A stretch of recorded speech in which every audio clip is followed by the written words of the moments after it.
Kipaumbele muhimu cha serikali ya awamu ya 8 katika kipindi chake cha pili ni kuendelea kudumisha amani, umoja, mshikamano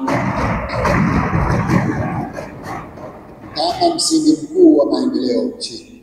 Ni dhamira yangu kuzidi kuwaunganisha wananchi wa Zanzibar kuwa wamoja bila ya kujali rangi, imani za kidini, jinsia,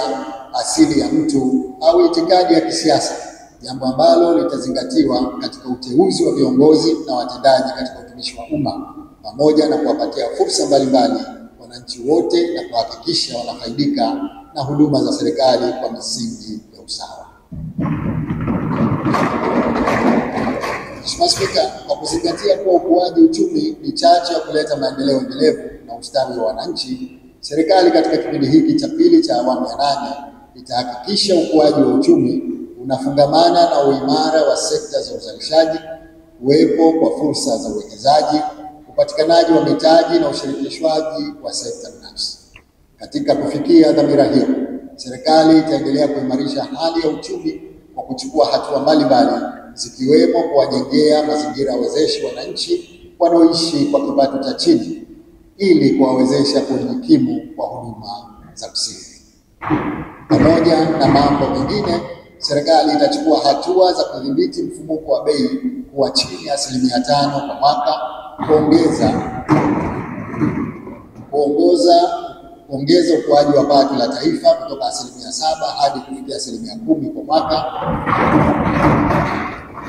kuzalisha fursa mpya za ajira 3.5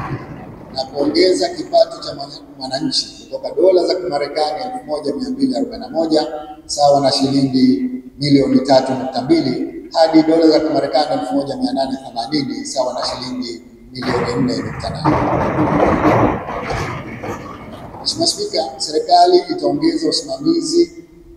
wa sera za uchumi, fedha na mapato kwa kuimarisha mifumo ya kifedha na upatikanaji wa mitaji ili kuimarisha uwekezaji na kuongeza ukusanyaji wa mapato ya serikali. Tutafanya mapitio ya sera na sheria zinazosimamia fedha ili kuboresha huduma za fedha. Tutaimarisha ushirikiano na serikali ya Jamhuri ya Muungano wa Tanzania katika usimamizi wa sera za fedha na kodi kwa kuzingatia mazingira maalum ya Zanzibar. Tutaimarisha na kusimamia upatikanaji wa mikopo ya masharti nafuu kwa wajasiriamali na vikundi vya kijamii. Tutaboresha upatikanaji wa huduma za kibenki kwa wananchi wa mijini na vijijini, pamoja na kuimarisha matumizi ya mifumo ya kidijitali katika utoaji wa huduma za kifedha ili kupunguza matumizi ya fedha taslimu. Mheshimiwa Spika, serikali inatambua umuhimu wa sekta binafsi katika kuimarisha ukuaji wa uchumi na ustawi wa jamii. Hivyo serikali imedhamiria kuleta maendeleo ya nchi na wananchi kwa kuzidi kuimarisha mazingira ya biashara na kuhamasisha uwekezaji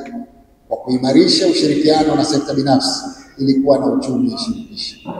Serikali itaweka mazingira rafiki kwa sekta binafsi kwa kupunguza urasimu na kuweka vivutio vya uwekezaji,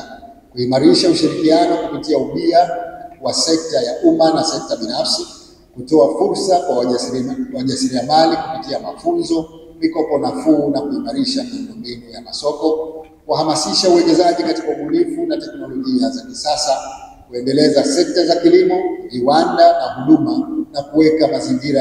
ya kubaini fursa za ajira hususan kwa vijana na wanawake kupitia miradi ya maendeleo, ujasiriamali na kufanya uwekezaji katika viwanda vinavyoongeza